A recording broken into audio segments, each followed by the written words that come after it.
hello guys. So hopefully this is the third and last video of my little 1981 El Camino V8 swap mini-series. I don't think I can stand a mullet one more day. But anyway, we've got a motor, we've got a tranny, and we've got a shelf full of parts. So let's see if we can start putting some stuff together. Know what I mean? Now let's talk about what I got and why I got it. So this owner gave me very simple instructions. He wanted a V8 and a new transmission and fuel injection. Okay, I can do that. Were there cheaper avenues for me to go down? Probably. But then I'm signing off on this project, and the last thing I need is for it to come back, right, with a problem. So originally, if you've been with me the whole time, he had a 3.8 6-cylinder, the Chevy variety, the early Chevy variety, not the Buick flavor. In '81, there was a possibility you could have two 3.8s. 229, 231. I believe the 231 was more of the Buick engineered 3.8. This one had the, basically looks like a little small block Chevy. Kind of like a 4.3, but even smaller, obviously. Anyway, that was hooked to a turbo 250, which from all outward appearances matches, God bless Chevrolet from the old days, you know. Basically, the little brother to the 350, which is what I got. Just got the plain old turbo 350. Why? Because it will go right back in the car, exactly where the old one came out of. Everything is all in the same place. It matches drive shaft, tail housing dimensions, shift linkage, cooling lines, dipstick, you name it. And as you can see, I went to Monster to get it. They were competitively priced with anyone else out there offering a rebuild transmission. The only way I could have done it cheaper is to go to perhaps a transmission exchange outfit. But even those guys, Monster's just so professional. You talk to those guys, you tell them the horsepower, you tell them the stall rating, you tell them the shift, you know, they gather all the information for you and they build the transmission accordingly. And they have excellent customer service and keeping you up to date on the progress of your transmission. If I paid more, a little bit more going to Monster, it was worth it, in my opinion. And not only is a guy working on this project today, I have actually recorded segments or elements for two other projects.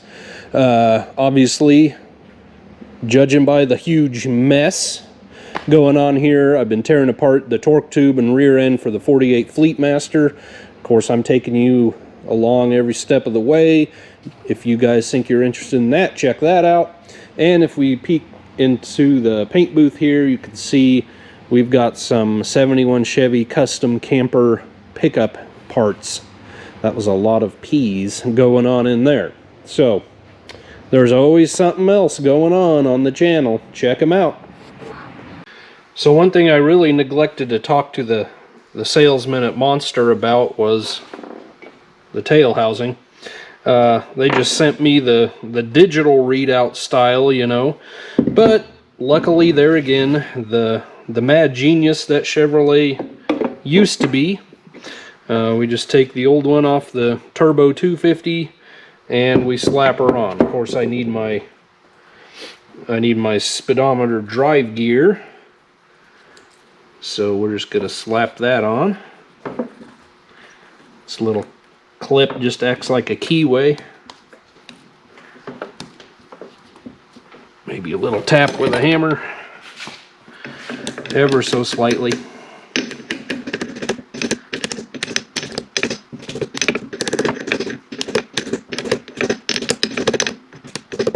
Okay. Now I cleaned all the grease off of this thing, already put a new seal in it. Of course, the one they sent had a new seal in it as well, and that'll probably get used in the future. The O-ring looks perfectly good on the old one. They more than likely threw a new one in at Monster, so I'm just going to take it if it is.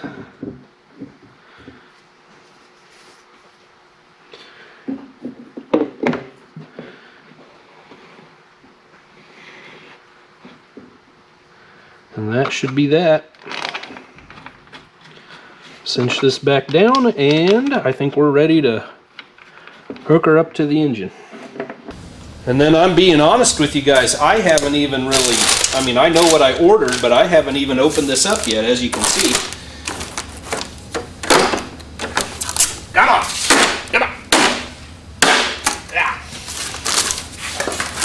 Got my new flex plate. Well, get off of there. So as you can probably tell, this is your Vortec variety 350 horsepower 350. I just ordered this as a crate motor through Summit. This is an ATK rebuild crate motor.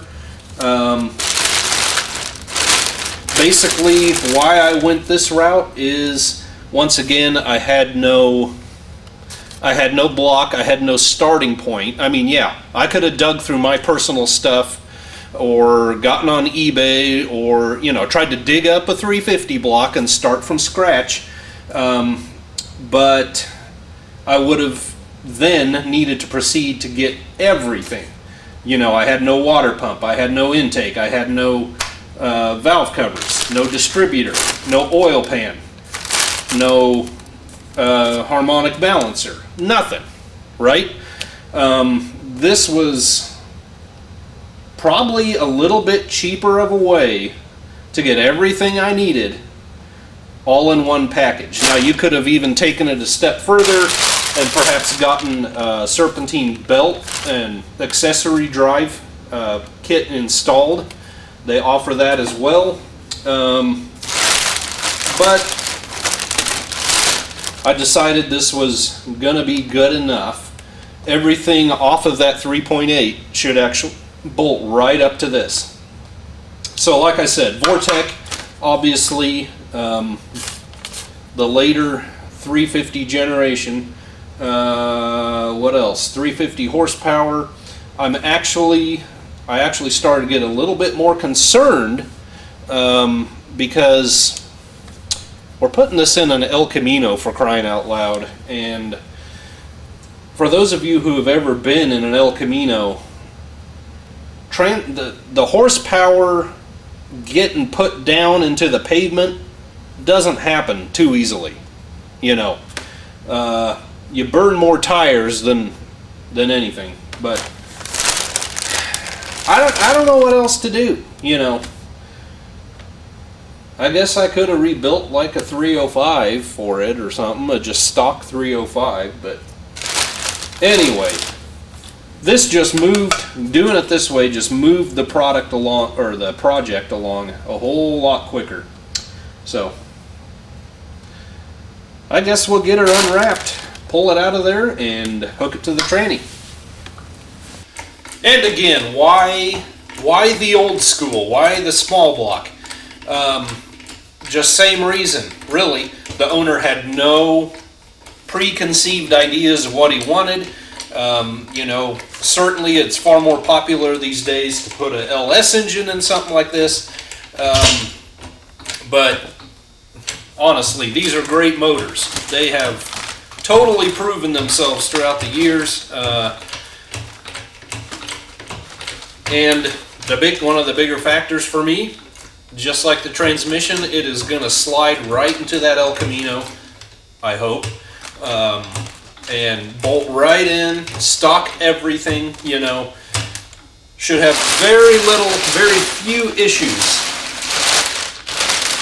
Well, I was going to install the new flex plate, forgot thread locker at home, went to scrounging, And the unfortunate part of it is, working in someone else's shop, especially when they're not around, you got no clue where anything is, you know. I found this. I believe this was used to repair the mainmast on the Mayflower. There's nothing but air in there, and the cap is sealed tight. So much for that. I guess I'm gonna have to run home, get some thread locker. Otherwise, I guess I could put the torque converter in, but that's gonna take, you know, 30 seconds. And for those of you who care, I did the 1750 stall torque converter, and we are just gonna pour some of their own Burn Rubber Brewing synthetic cider, not for human consumption.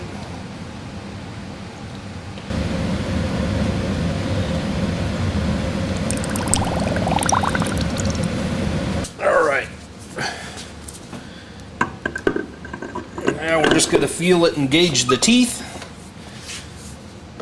and then the pump.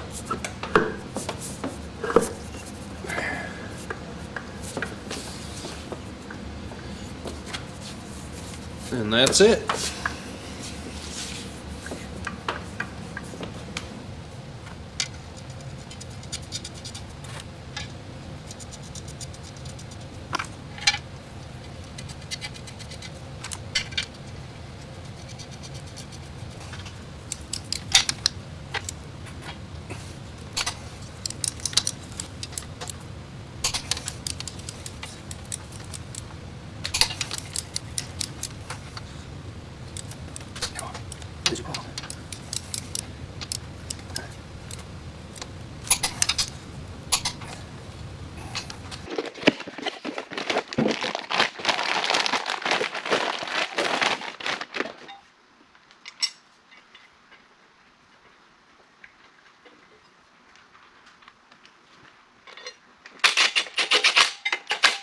Yeah. Yep. There's so much plastic and stuff. Basically, it's what? It's all just like.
Alright guys, I unfortunately forgot to get a new transmission mount. I can't even find the old one, to be honest with you. I don't know if it just fell apart when I pulled this out of there and I just threw it away or what happened. Doesn't matter. Either way, I gotta wait for one. But getting towards the end of this day, I kind of want to just stab this in there, get it out of the way. There's some other things I need. Anyway, you know, we're just going to make some progress, is what I'm saying. I'll just put a 2x4 under the tail housing of the transmission or something, and we should be able to easily pick that up, slide the mount in, and away we go. So, we're going to give this a shot.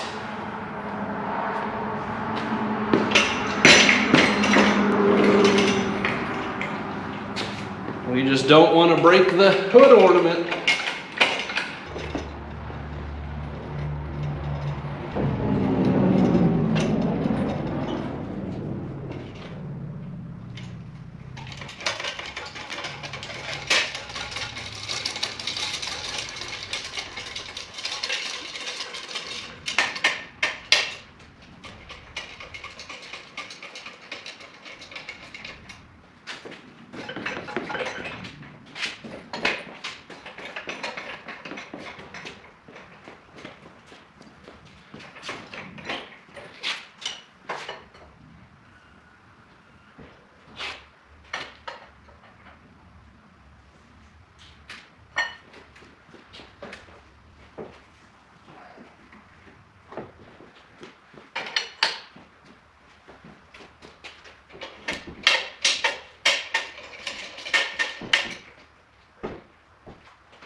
Okay, well this thing basically just fell right in there, really. I had problems with the mounts. I really had problems with them putting new mounts in my 86 when I dropped the 327 in there. These mounts fought me hard. And they're good. They're good Anchor USA made mounts. But what happens is, you know, you got these tabs or dogs or ears on them, and then your round part's supposed to hang up on that, and that'll line your hole up. And one side always goes, and the other side is always way off. And so what I do for the right side mount was hanging way up there. So I get this bolt started. I put my pry bar down between the rubber and the base portion, and I pull the whole engine to the left, and then that helps this thing slide in. And then get a big punch or whatever and line your holes up. Sometimes you may have to turn them in. But you certainly don't want to force it, because then you're chasing threads, you know. You're cutting new threads. So I've got a 2x4 under the tail housing, like I said, but this thing couldn't be easier. It's exactly why I got the engine I did. It all dropped right in place. So I'm gonna mess around, finish out the day doing some things that I can. I've got a shopping list or parts list already at the counter at the parts store. So next time I'm in town, we'll deal with that. But otherwise, I'm just gonna keep going. I think before I do anything else, I am gonna start checking out these headers when I have the most room possible, you know. As you can see, they're Headman headers, just small block Chevy ones. Your basic black, you know, it's slimming. So you tend to need that with headers, you know, the most room possible. So we'll see if these go in here.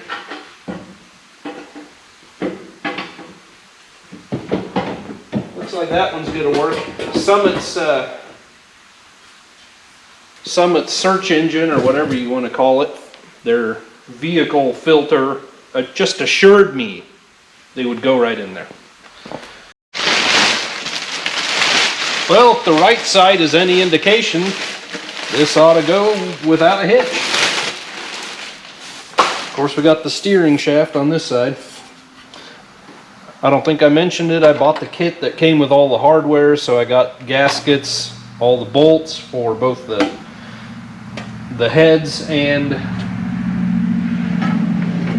the bell flange where it meets the old tailpipes.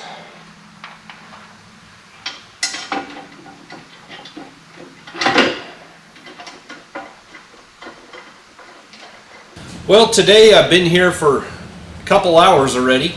Been messing around mostly with header bolts.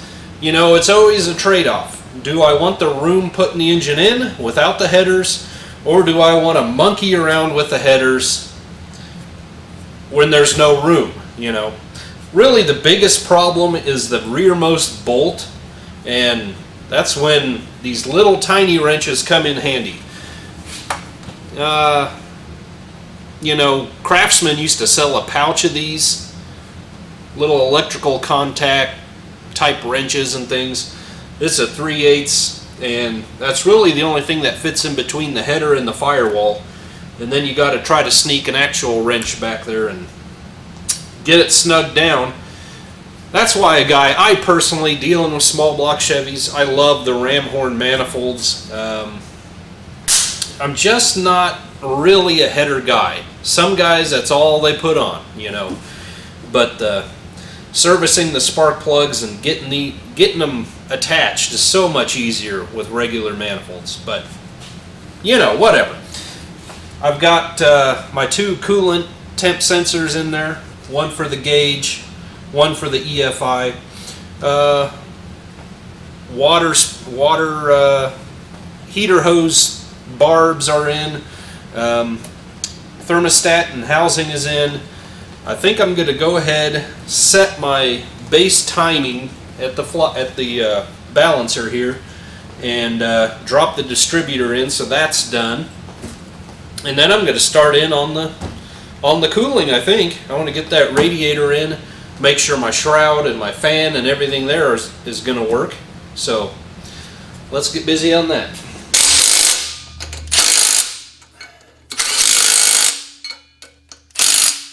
So I have my base timing preset at 10 degrees before top dead center. I think that's probably a reasonable starting point. Just putting my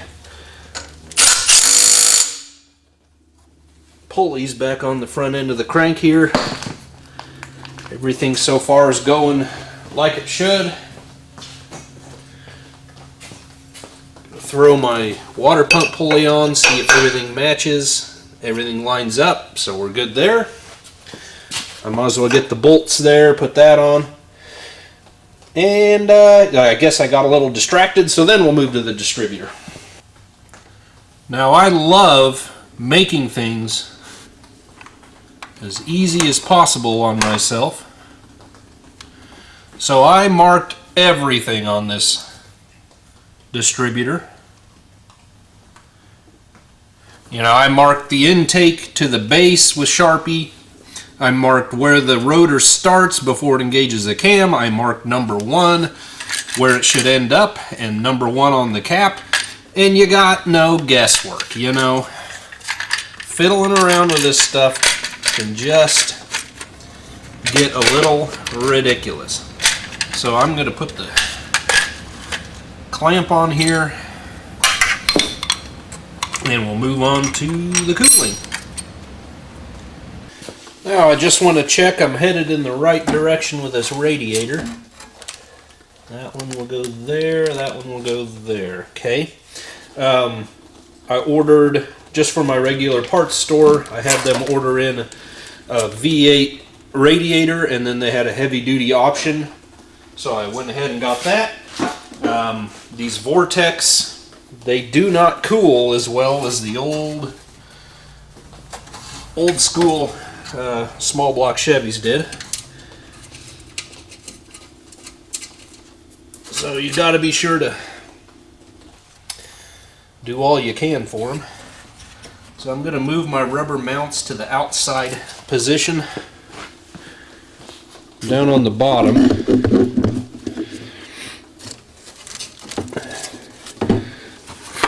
So this little air dam thing was bolted up in here, and then the V6 radiator was only that wide, so pull that out of there, don't need that. My rubber mount for the radiator was there. We move it over here, we move it to the outside position on that side, and then we can just pop our radiator in.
Okay, now I'm just working on my accessory drives, alternator, power steering, just mocking them up, you know. Obviously I need to clean everything up yet, but I want to make sure before I do that that they're even going to work. And it's looking like we're going to get it. I don't know yet if I'm even going to bother putting the AC on. So, I mean, to use factory mounts, I'd still have to have this big old plate up here. The AC, of course, went right here. So I'm going to play around with it.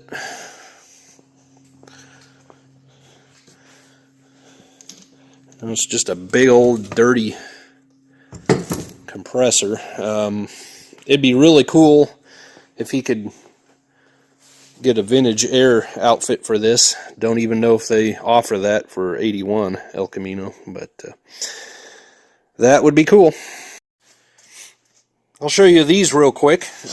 This is the rear bracket, support bracket for the AC pump. That was on that 3.8. And I think if I just whack this off and move it 2 inches farther back, then my hole spacing will be right for the Vortec intake provisions for brackets. And I'm going to have to, that the Vortec bolts down, the bolts are vertical. So I'm going to have to probably cut both of these and re-weld them about at a 45-degree angle. Well, I'm back to being underneath the Elky here today, planning out my fuel system. I think, they want the pump as low as the bottom of the tank and as close to it as possible, because electric pumps are really bad at sucking. Or are they really good at sucking? Anyway, as far as pumps go, they're not great, long distance. So I think what I'm going to do is build a bracket from there to there. I suppose I could go under these bolts, but I may just go up top and then have a plate hanging down here so that this can hang out right here. That would keep it out of harm's way of the exhaust and all. Be as close to the tank and down low, we'd be good to go. So I got to build that. But can someone tell me, did GM have, huge stock of tubing they needed to get rid of, or why? What's the purpose? We need to go from here to there. And we got all this. Baffling. So here's the bracketry that I've come up with. Just a piece of angle iron and some thin plate. I know there's been rumors of this thing showing up at SEMA, but don't believe everything you hear. I'm not saying a word, not one word. So now I've got a place to mount these items. I'll mark out my clamp locations. Kind of wish I had elbows instead of straight barbs. You know how it goes, but we can route that up to where it'll stay away from the exhaust, and we got to get it to go up there. So we got some tie-offs we can use now that all those steel lines are gone, and make it nice and safe and secure. I'll show you when I'm done. While I've been working on the fuel system, now I'm waiting for paint to dry. I've also been working on the exhaust and what I have to do there. Now, it's perhaps ridiculous to go from 2.5 down to 2, and this is 2 1/4. This may be 2 inch. This is just one of those things. I'm going to let the owner do what he wants to do with it. It's got duals on it, albeit very small. And if he wants to make an appointment at an exhaust shop and undo everything I'm doing here, that is 100% fine. I'm just trying to get it done for him and driving around. So what I got, I just ordered from Summit. Exhaust shops, they used to be on every corner, and not so the case anymore. I got this 2.5 inch piece and these 2.5 to 2 1/4 reducers. So I will cut this here, which is what I did on the other one. For some reason they scabbed on a 2 1/4 piece there. And I will, if I have enough on somewhere what I cut off. I'll try to replace that smash piece. But anyway, from our collector flange here, I use my expander, flare out this, so that slides in there, and I'll weld that, and I'll actually cut this off a little shorter. And this one as well, that'll go on there, and then that'll take me down to this 2 1/4. So this is what that is looking like from my collector, the reducer, and then into the pipe that was already there. So I'll roll the MIG welder over here, buzz spot welds on there, pull it down a little bit so I can weld all the way around, give it a good seal, and then that one will be done, and we will do the other one.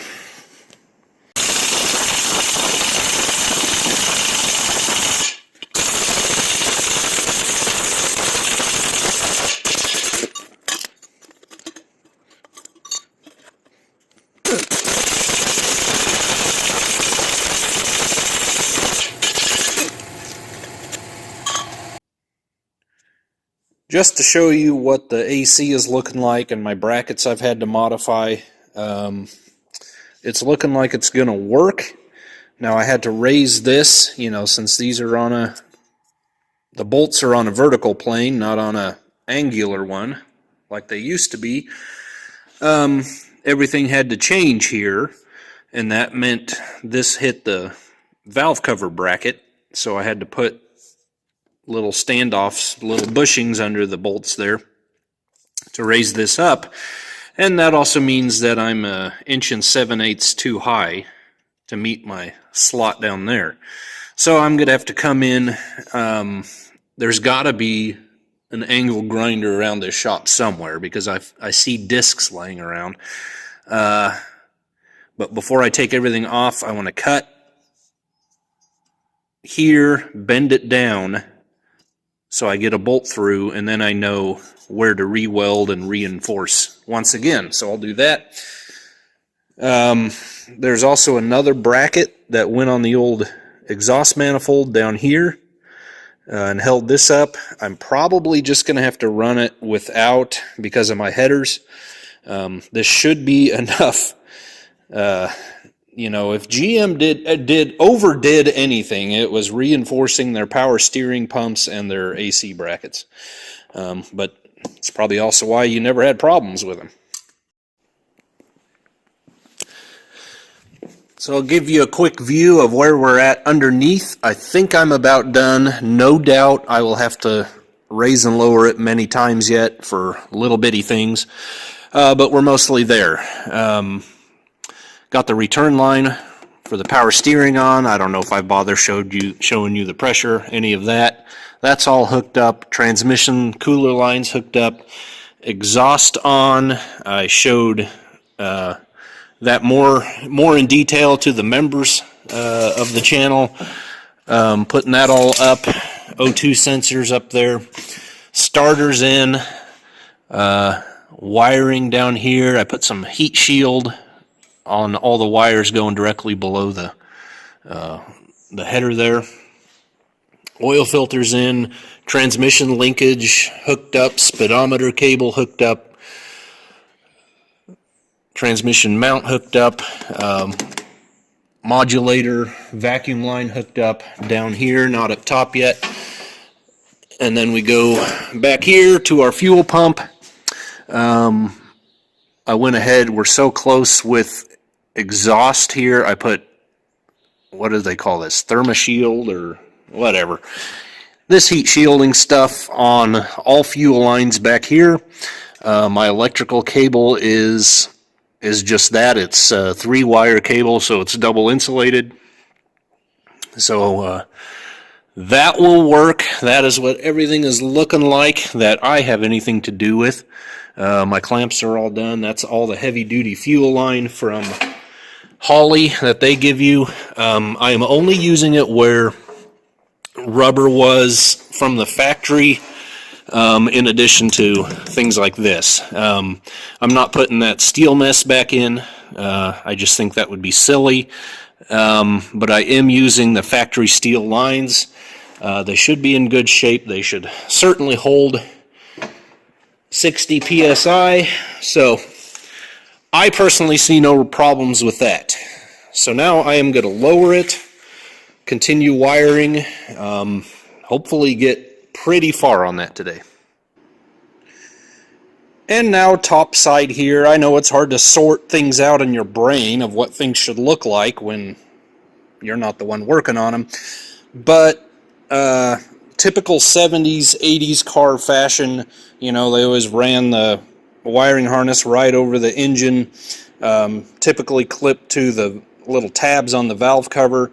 I never like that when I'm doing my own projects. I always try to reroute it, and really all you have to do is add, at the most, 24 inches of wire to about 3 or 4 wires, and you got it. So our main harness is going along the tunnel back there.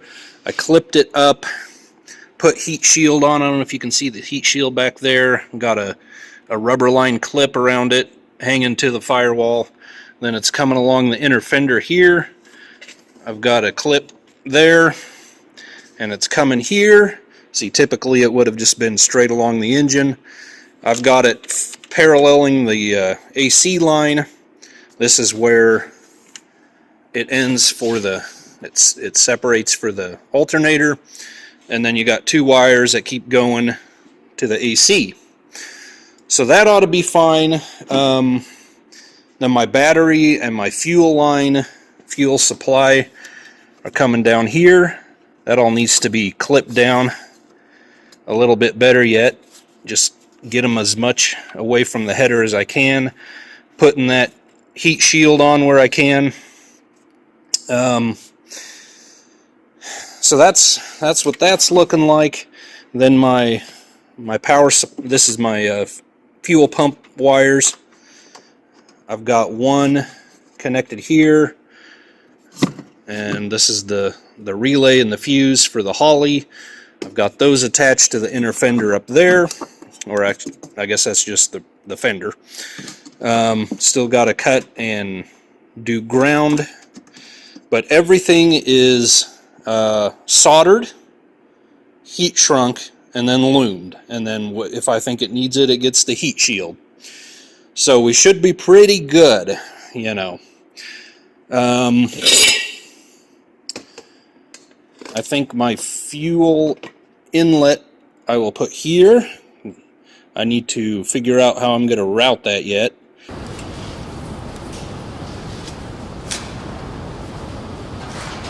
Alright, I'm just back under here, finishing up my post-pump petroleum purifier. You know, the layman's call it a filter. Anyway, I was going to put it, I guess that's not 1/4 inch. I was going to put it under the hood. There was a break in the steel fuel line right above this piece of the frame anyway. They had put a piece of rubber hose in it. So I decided I would just cut back the steel line a little more. I flared the ends, had a convenient safe spot for the filter, got a nice rubber line clamp on there. Should be good to go. So our fuel system is going to be complete. At this end anyway. Alright, I'm going around getting all my fluids filled for this thing. Of course, with the monster transmission, we got their, what do they call it? Cider? I can't remember. It's over there. I'll have to, whatever. Anyway, being a roller cam engine, I'm not too concerned about, obviously, the tappets in this.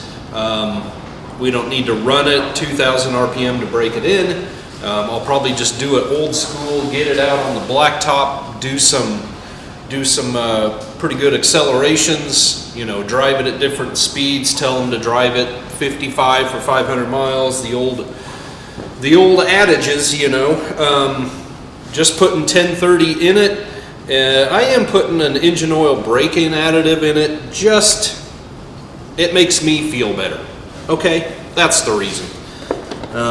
And this is something my parts house had in stock, red line. So, red line compatible with all motor oils. So we'll put that in. I'll move on to the ATF, I guess.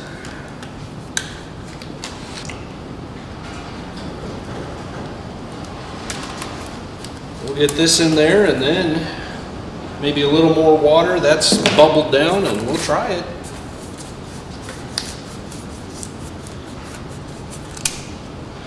I had a bit of a leak from where the kickdown cable goes into the transmission. Took care of that, so I'll continue filling it now.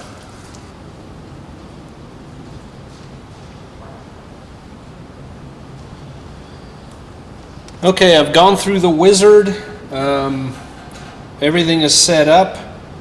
I've gone to the initial startup monitor screen. All of my sensors are reading. Everything looks like it's supposed to be.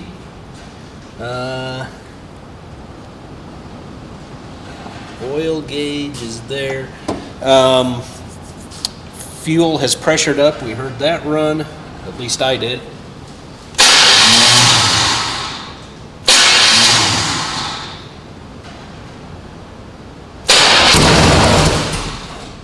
I don't know why the starter did that.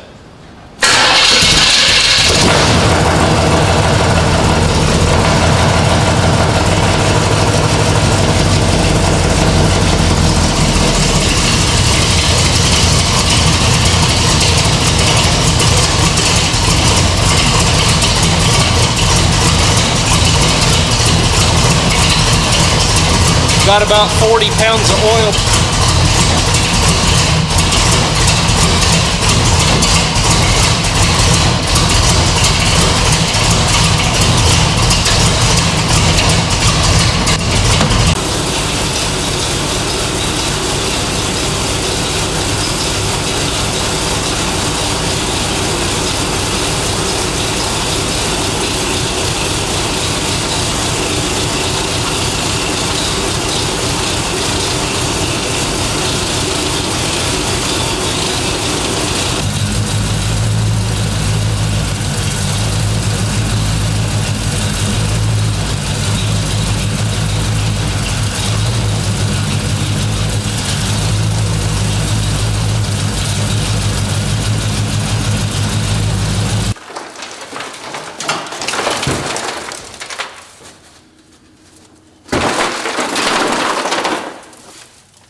Have you ever had a hood like that? This is a Mississippi car, and they must have some industrious mud daubers down there. It's like a rain stick.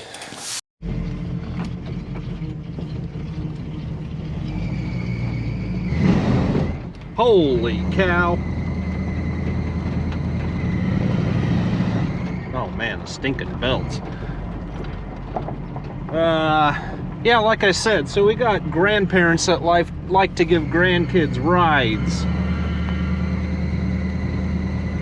in the old El Camino.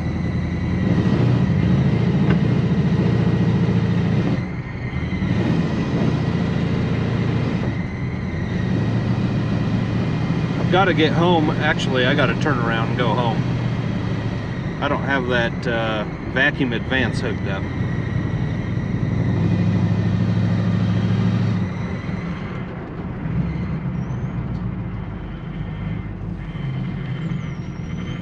I think I need some power steering fluid too.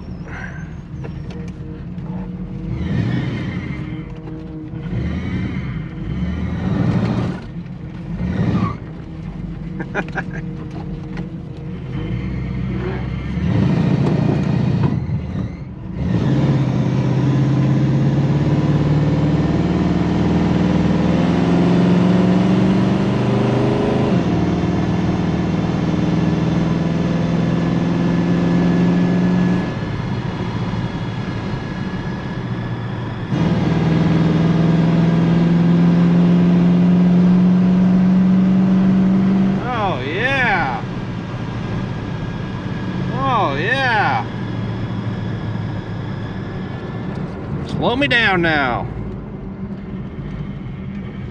I don't know how the brakes are working as well as they are.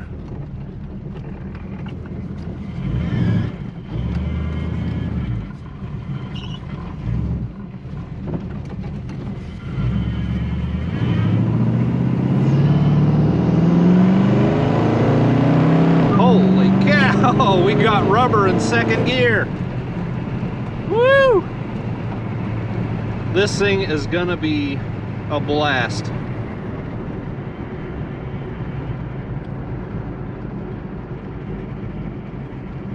I mean, you'll get ice cream for the grandkids in 30 seconds flat.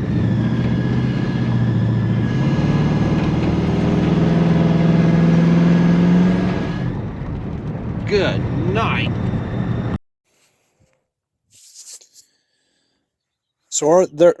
So there are some things I did not cover with you. So very quick.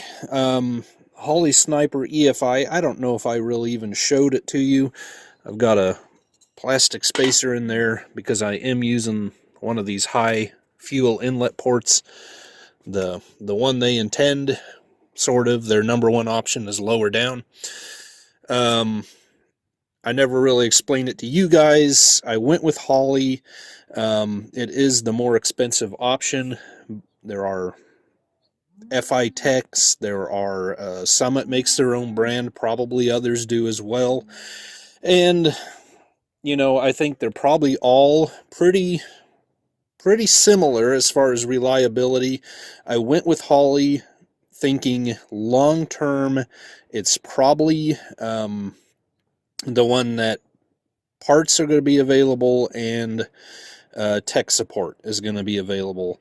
That's the only reason, honestly, that if they have trouble down the road, they can call Holley and get help with it. So, and that may be true for the others as well. Don't really know, but that was my thinking.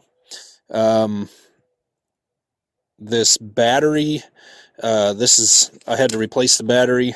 It was dead. The one that came with it, the same exact battery, only new, and it had top posts. And Holley wanted your fuel pump to be direct to the battery, so I just got a set of auxiliary marine-style clamps, and this is our power to the pump, as well as the ground for the EFI console tuner system wiring harness. I put the relay, like I showed you earlier, on the inside of the fender. Well, that was right where the hood spring goes down. So that didn't work. So I need to reclamp them down onto the inner fender there. So that'll be fine. I see my throttle cables come unclipped here. Doing too many burnouts. I'll have to fiddle with that. This is a Edelbrock bracket for my kickdown and my throttle. I just ended up not wanting to use what the original bracket. Some guys can, you know, in certain situations you can cut them up and mount them off the flange bolt there or whatever.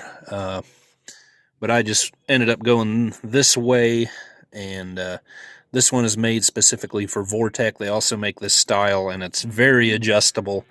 They make it for small and big blocks as well. I readjusted my kickdown cable. You push the button in down there, you go wide open throttle, it resets this plunger, and you're good to go. I had a massive oil leak. Instant problem, right? And my oil pressure switch for the dummy light was leaking like crazy through the body of it. So I threw a plug in there for now. Next time at the parts store, I'll pick one of those up, put it in. I'm going to talk to him about AC. Next time I talk to him, he had mentioned gauges. Some of them need help. I don't know what we can do about them. very limited stuff in the aftermarket world available for this car. And you can see it needs overflow tank. It needs a lid for the wiper fluid. Don't even know if that works. Various vacuum lines need to be hooked back up. I just got to sit down and talk to them and see what all they want me to do right now and what all they want to tackle at a later date. I do have brakes. But I was getting no fluid to the rears. So we got good solid pedal. I don't think fluid is going through the rubber line at the axle. So that is something to be addressed. As far as vacuum goes, you can see I hooked my power brakes up. Here I just got a T, brass T, and then I put the original vacuum port barb thing on top of that. Ran one leg to the booster. This is our modulator. Got one port open. Got our vacuum advance in at the throttle body. And then also down there next to it, I've got our PCV hose going to this valve cover. And then we got a breather on this side. Oil fills down there, kind of covered up. You just get this era of cars, everything, you go from such a nice looking engine and you proceed to just cover it up, So that's really it. Our beautiful headers, all the paint's been burned off already, doing all the burnouts and so forth. Oh, these, I found, I think they were called Bad Products, and it was a big old kit. I think they're 3D printed parts. Not sure of the longevity, how they're going to last. But that's what those are called. So you can look that up on eBay. Bad parts, bad products, bad engine products. I don't know. But I wanted a clean way to route those wires, keep them out of the headers, and do a good job. So looks like they're doing it.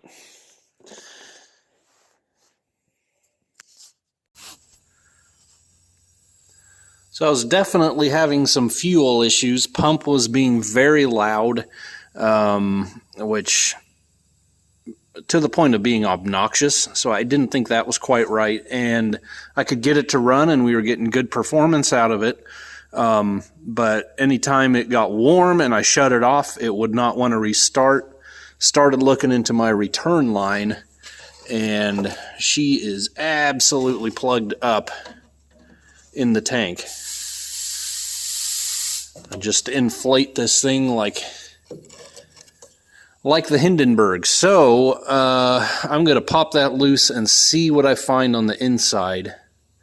May not be a bad idea to just replace this tank eventually. It'd be cool to get an in-tank pump for this also, but for now we're going to see what we got. So all I've got is I've got a tube that comes through here, and you can see the end of it right there, but I can't blow through it. So evidently something's been gotten varnished up at the bend or something. I'll find a wire or an old zip tie or something. And here's a piece right here.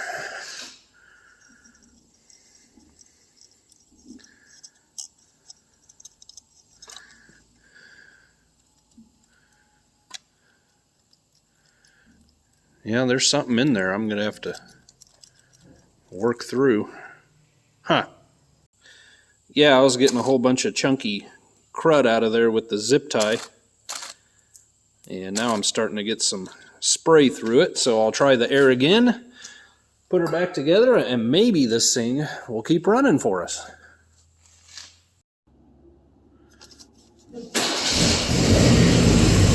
There we go.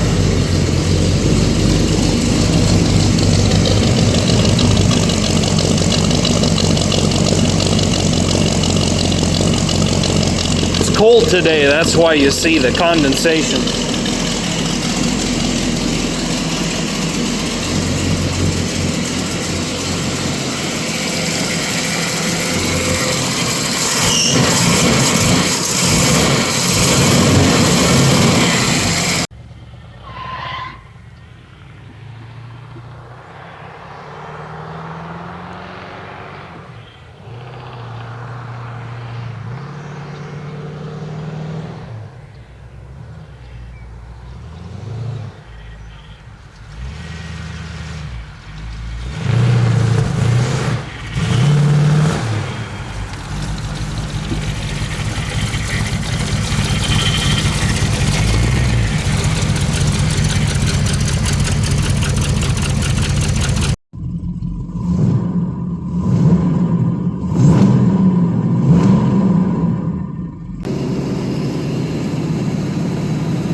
totally bodacious, man.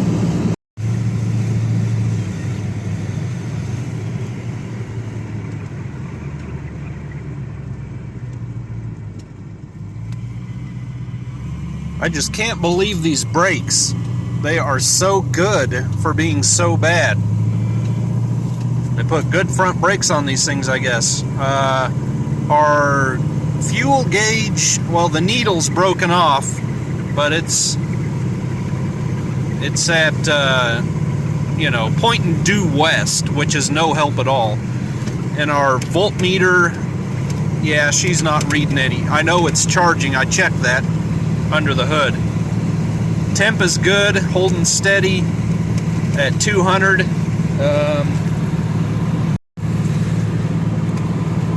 Let's see our vitals. Yeah, it's 197 on here, so we're doing great there.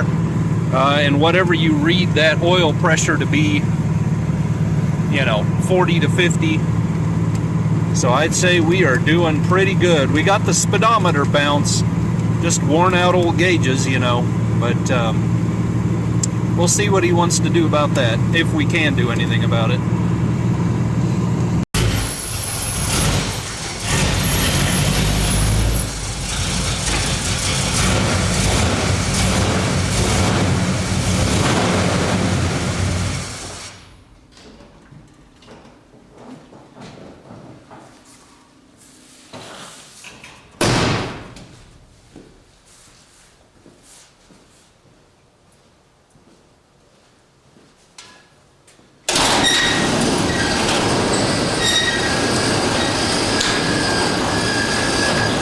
Okay guys, there you go. The job is finally done on this thing. Well, sort of. We got the checklist done so far. We took out the little 3.8, we took out the weak turbo 250, and we slapped in the old small block Vortec 350 horsepower, turbo 350, monster transmission, Holly Sniper EFI, and the thing is running like stink through a fence. I mean, it just goes, you know what I mean? So at this point, that's complete. We did our job. Now I need to have a conversation with the owner. Where does he want to take it from here, at least at this point? It obviously needs brake work. In fact, I drove it 5 miles. I was going to give my father-in-law a ride in it because it's just a blast, honestly. I got there and this wheel was seized up, so I had to cool it down with water. It needs brake hoses, just needs to be gone through completely. Gauges need to be addressed, AC needs to be addressed, and there are a few little things like belts and a leaking oil pressure sender. Things like that I've got to fix. So let me know what you want to see from here. I mean, I'd be happy to show it to you all if that's what you want. But put it down in the comments if you want to continue coming along for the ride. And maybe someday we'll get a chance to make the rest of it look a little better. Who knows? But that's not for now. So anyway, thank you so much for joining me, guys. Really appreciate it. God bless you. We'll see you on the next one.